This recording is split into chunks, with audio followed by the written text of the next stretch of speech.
superheroes. I'm Pink Phoenix, coming to you from Purdue University College of Veterinary Medicine's League of VetaHumanz. Today, our special guest on VetaHumanz Live is Dr. Joe on the Go. I am so excited to have you on the show. Aw, thanks for having me. It's been absolutely wonderful seeing the evolution of your career. So I know how awesome you are. Can you tell our listeners a little bit about yourself? Yeah, absolutely. My name's Allison Joe, hence the Dr. Joe on the Go. I'm originally from Minnetonka, Minnesota, which is a suburb of Minneapolis. I went to undergraduate at the University of Wisconsin in Madison, where I earned my Bachelor's of Science in Biology. And then I attended Purdue University for vet school. After graduation, I moved to Chicago and got a job as an associate veterinarian at a busy small animal practice in the suburbs. I remained there until I was promoted to medical director, and a little over a year ago, I purchased a portion of the hospital. So now I'm co-owner there. And then about 6 months ago, I opened a second hospital, which is my own, which has been in the works for over 2 years. But we finally opened our doors 6 months ago. And so I've been spending time growing my new practice and spending time at my old practice as well. I still live in Chicago, the city, with my husband. I have an Old English sheepdog and a cat. And then I have a new daughter who just turned 1. Oh, it's so wonderful. Yeah. Congratulations on all accounts. Thank you. So I want to know when the moment was that you decided to be a veterinarian.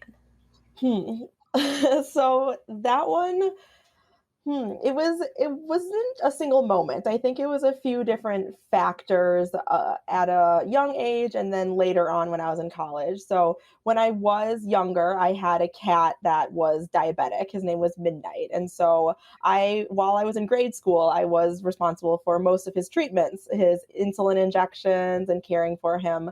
And we'd always take him to the University of Minnesota Teaching Hospital for his treatment and workup. And I was always just really intrigued by veterinary medicine.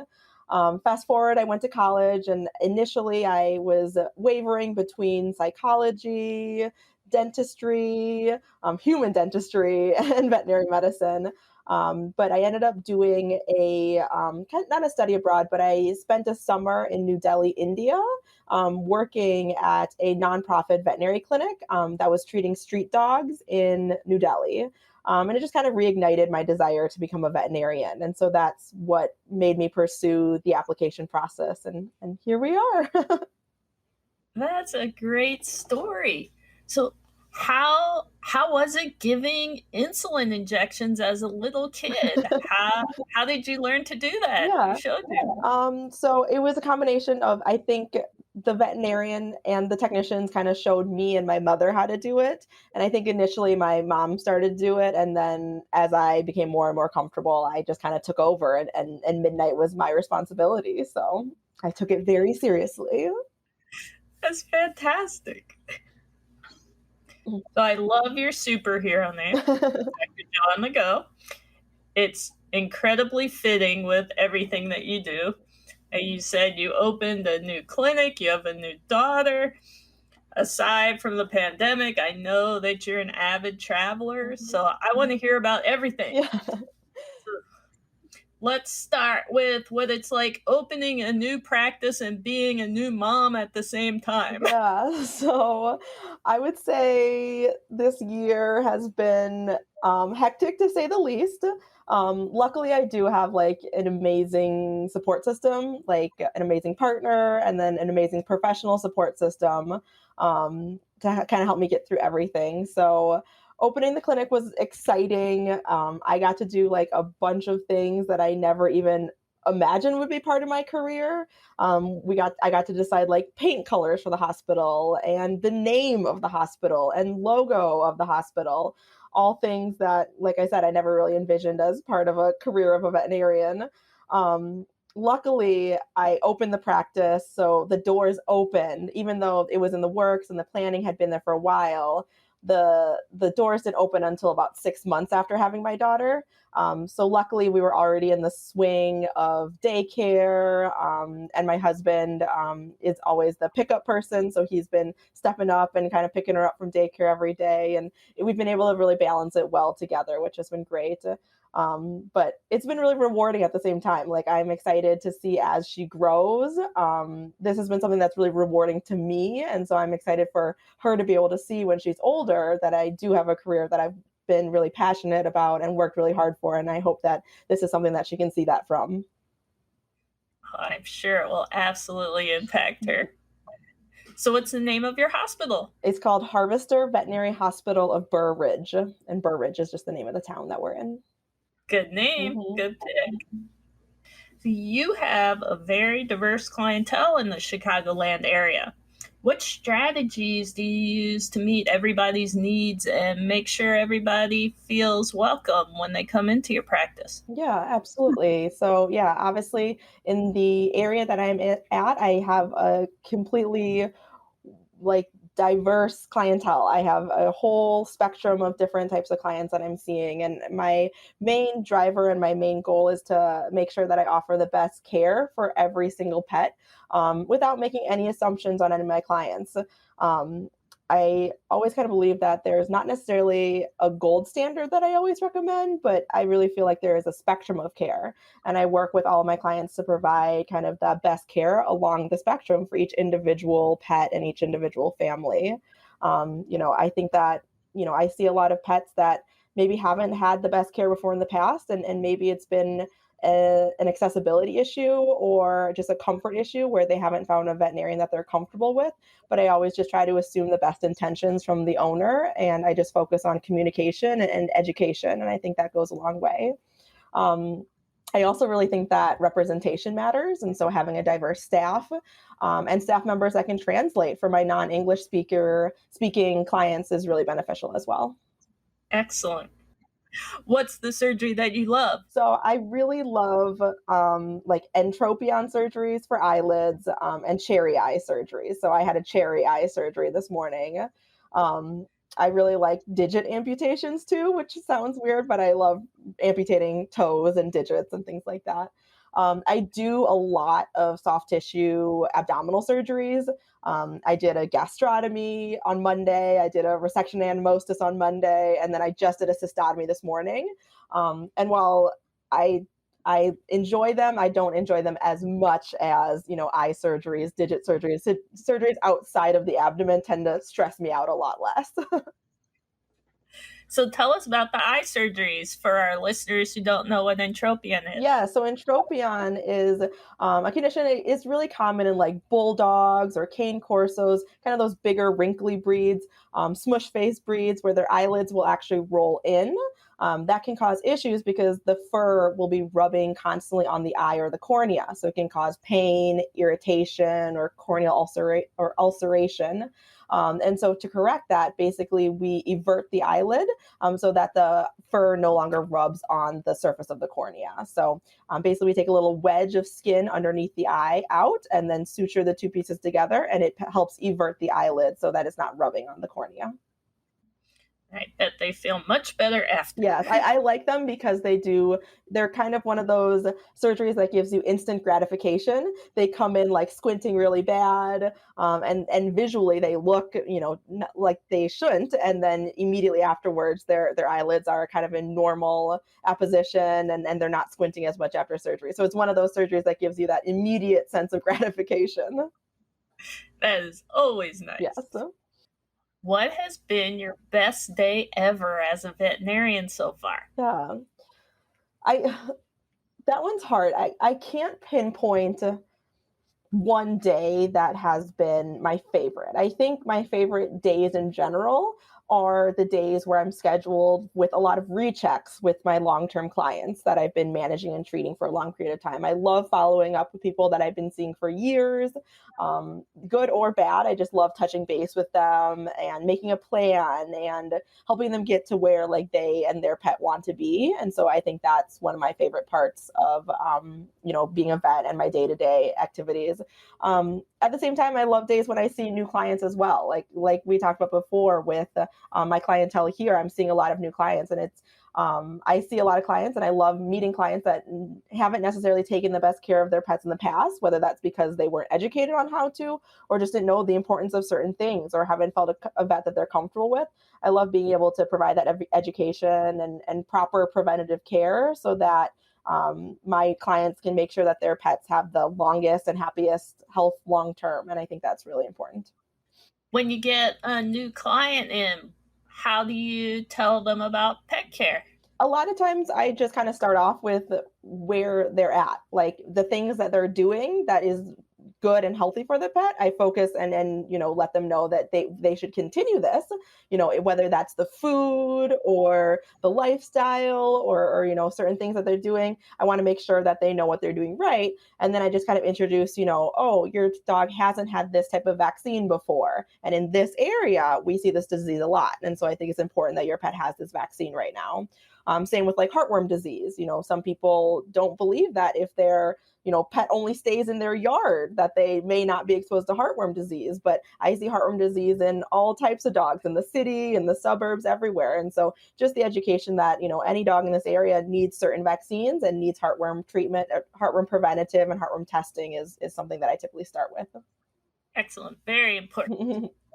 Tell us what it's like being a veterinarian during the pandemic.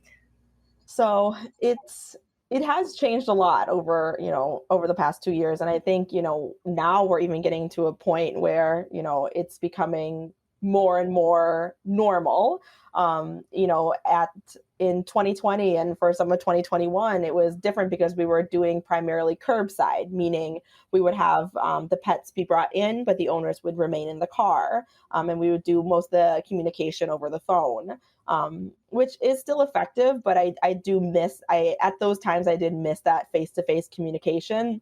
Sometimes having those hard conversations over the phone just isn't the same as having them face to face. And so I really had to work on some of my communication skills to make sure that I was still effectively communicating even when we weren't face to face. Now we're still we're allowing people back in the building gradually, and so that's really nice to be seeing my patients and clients face to face.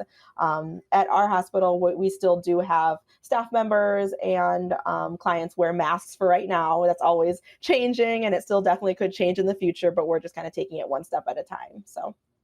Who are all the members of your team at the hospital? What positions do they have? Yeah, so at my new hospital, we have 3 receptionists, and so they're the person answering the phones and greeting you as you come in the door.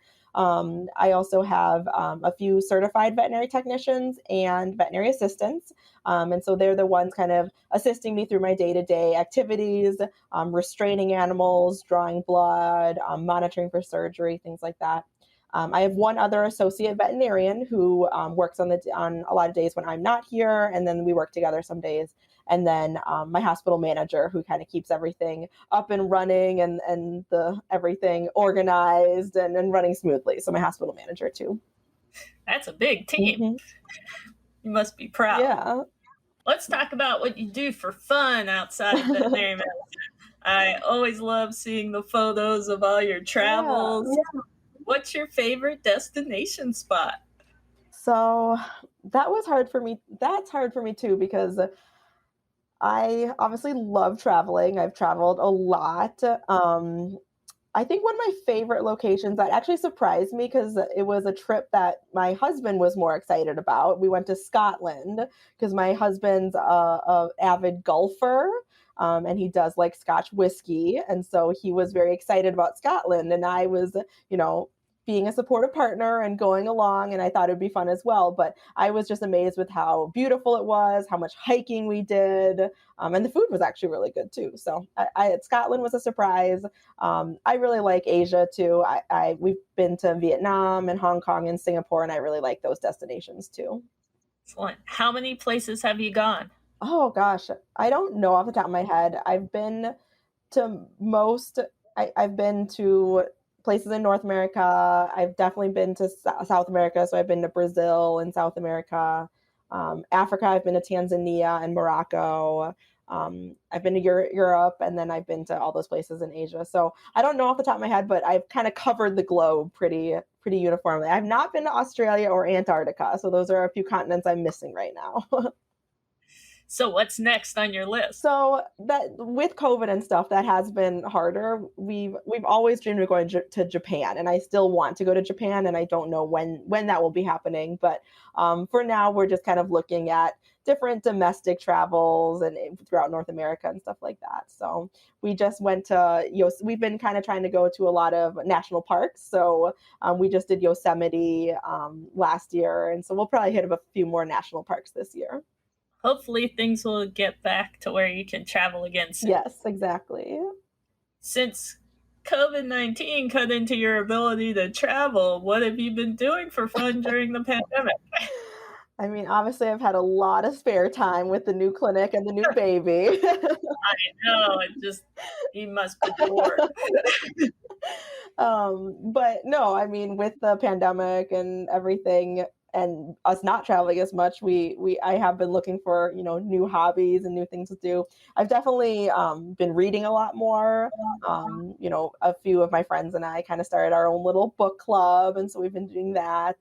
And then I've also been really into birding. I was always a really big fan of birds when I was like younger. I would always plant all of our bird feeders with like seed and the types of bird feeders to attract the most amount of birds to our house growing up. And so I've always liked birds, but I haven't really paid attention to them recently. And so I kind of got into birding again, and figuring out what birds I can find in Chicago has been fun. What's your favorite bird?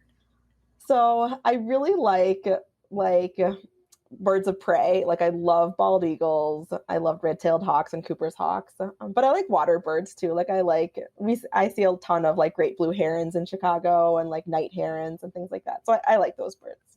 Yeah, we get some herons out back of our house, and I saw a bald eagle the other day. Wow. On the way back from the grocery store.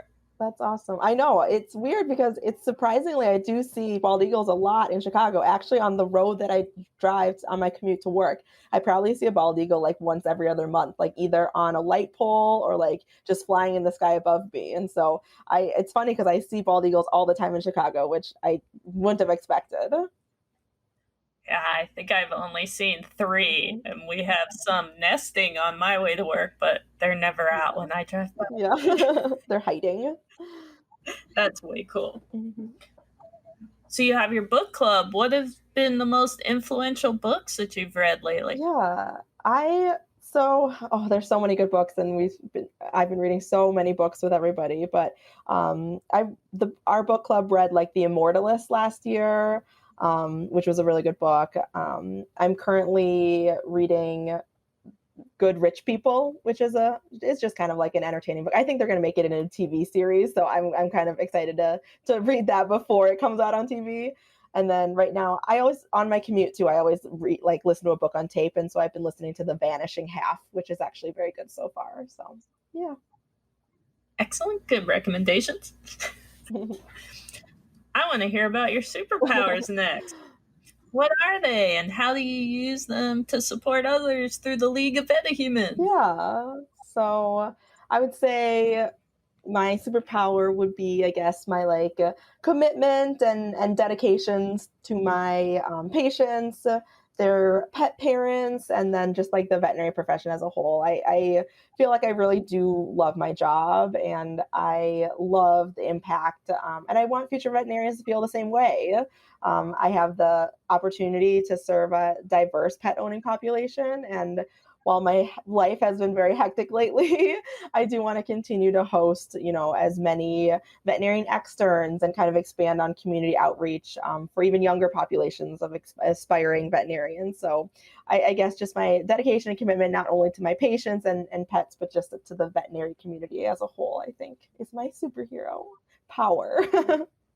So you mentor through Possibilities Vet Med, right? Yeah, I do. Mm-hmm.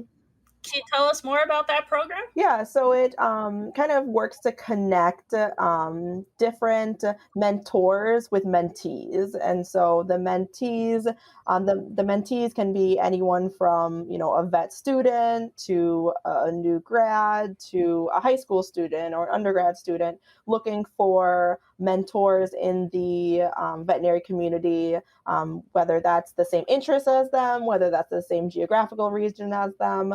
And so it kind of helps pair and match mentors with mentees. And so I'm currently mentoring a vet student from Tufts.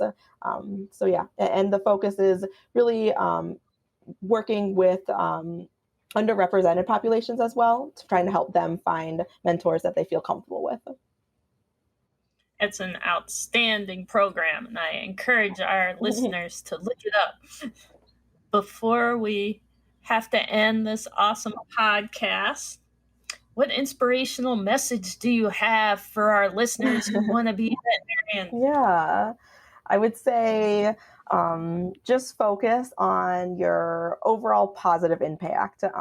Focus on the difference that you're making. There's always going to be hard days. There's always going to be stressful days. But just remember all the good that you're doing and be kind to yourself.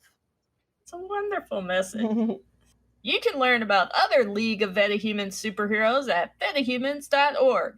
If you like this episode, please subscribe, rate, and share it with your friends. And remember, use your powers for good.